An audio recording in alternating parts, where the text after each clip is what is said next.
సంవత్సరాల తరబడి ఎన్ని మందులు వాడినా మీ మోకాల నొప్పులు తగ్గట్లేదా? ప్రాణ పెయిన్ క్లినిక్ లో అత్యాధునిక చికిత్స. తమిళనాడు రాజధాని చెన్నైలో దారుణం చోటు చేసుకుంది. బీఎస్పీ రాష్ట్ర అధ్యక్షుడు ఆర్మ్స్ట్రాంగ్ దారుణ హత్యకు గురయ్యాడు.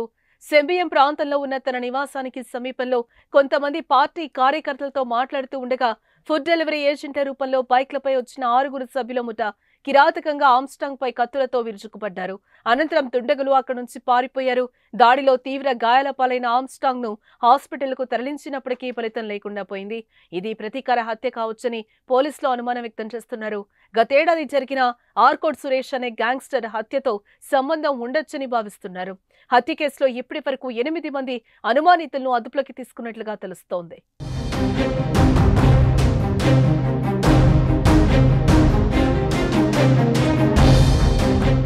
ఒక జాతీయ పార్టీకి సంబంధించిన రాష్ట్ర అధినేత హత్య కావడం దేశవ్యాప్తంగా సంచలనంగా మారింది. ప్రస్తుతం ఆర్మ్స్ట్రాంగ్ హత్య తమిళనాడులో ప్రకంపనలు సృష్టిస్తుంది. అధ్యక్షుడి హత్యపై బీఎస్పీ శ్రేణులు ఆందోళన చేపట్టారు. మరోవైపు అధికార డీఎంకేపై ప్రతిపక్ష ఏఐఏడీఎంకే విరుచుకుపడింది. రాష్ట్రంలో శాంతి భద్రతలు క్షీణిస్తున్నాయని, ఈ హత్య అందుకు నిదర్శనమని ఆగ్రహం వ్యక్తం చేసింది. ఈ ఘటనను బీఎస్పీ చీఫ్ మాయావతి ఖండించారు. ఎక్స్ వేదికగా స్పందించిన ఆమె ఆర్మ్స్ట్రాంగ్ దళితుల బలమైన గొంతుక అని, అతన్ని హత్య చేసిన దోషులను శిక్షించాలని ఆమె డిమాండ్ చేశారు. బీఎస్పీ అధ్యక్షుడి హత్యపై తమిళ హీరో విజయ్ కూడా స్పందించారు. ఈ హత్య దిగ్భ్రాంతిని, బాధను కలిగించిందని అన్నారు ఆయన.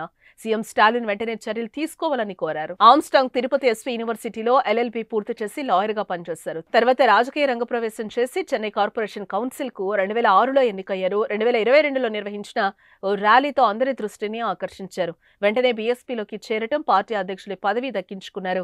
ఇలా రాజకీయంలో రాణిస్తున్న ఆయన హత్యకు గురవ్వడం కలకలం రేపింది.